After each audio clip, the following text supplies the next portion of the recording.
ที่ห่างไกลกันนั้นมันไม่ใช่ปัญหากายอยู่หนใดหัวใจใกล้ทุกเวลาอาบน้ำกินข้าวกินปลาเหมือนว่าเราอยู่ด้วยกันห่วงใยตลอดแม้ไม่ได้กอดทุกคืนตั้งแต่หลับตายันตื่นไม่ใครแทรกในช่องฝันลมใจพัดร้อนเปิดมอนส่งใจหายกันเหมือนรักสมัครหมายมันด้วยใยสัมพันธ์สองเรารักและคิดถึงเสมอหัวใจร้องไห้อยากจะรำเพ้อมากยิ่งกว่าเก่าเหนื่อยและหนาวเหน็บเจ็บมากมายบอกเบาเอาแป้งทาแก้มเข้าอย่าให้ลมหนาวคุกคุยคิดถึงเสมอแม้นไม่ได้เจอทุกวันมีให้ใครมาแบ่งปันเพราะเรารักกันกองลุยข้างขึ้นข้างแรมคิดถึงแต่แก้มตุยไม่สุดไม่หลุดไม่ลุยรักเธอกองลุยนะแฟ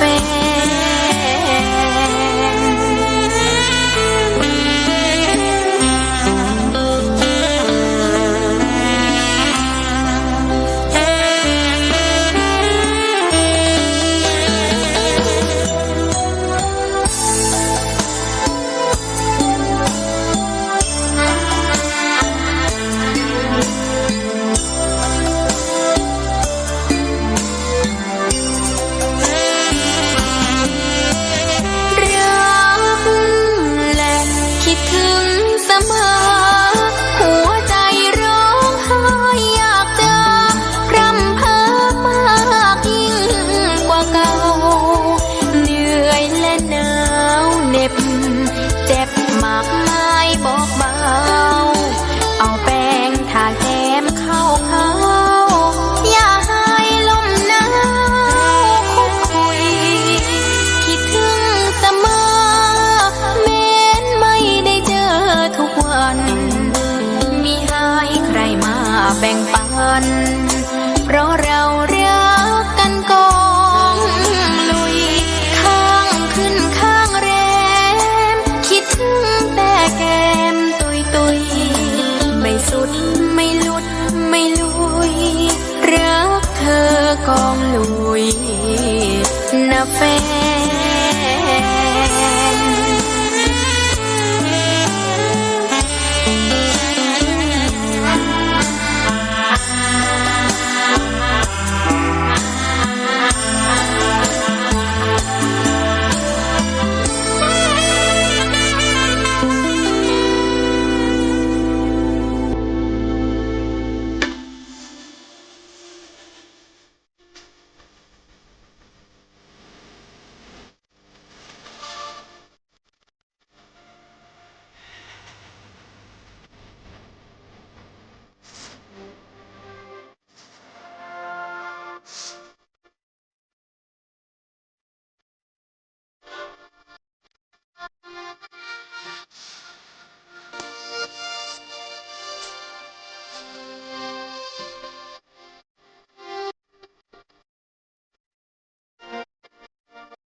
ในลำดับต่อไปจะเป็นการถวายเครื่องสักการะแด่พระเดชพระคุณพระเจ้าอยู่หัวนายกประธานคณะกรรมการโครงการหนยืน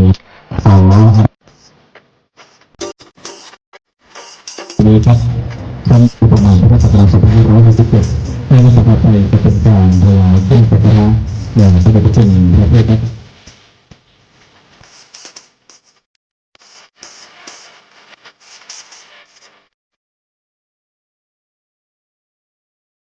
ยินเสียงบรรเล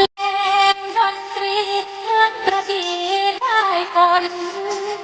เราห่างเครื่องยกคนขึ้นเวทีตามระเริงราหน้าตาจิ้มยิ้มสมายคลายตาบ่ทำคนเอาเดียวเจ้าภาพเขาว่าโยกซ้ายโยกขวารอบนี้สามชาติ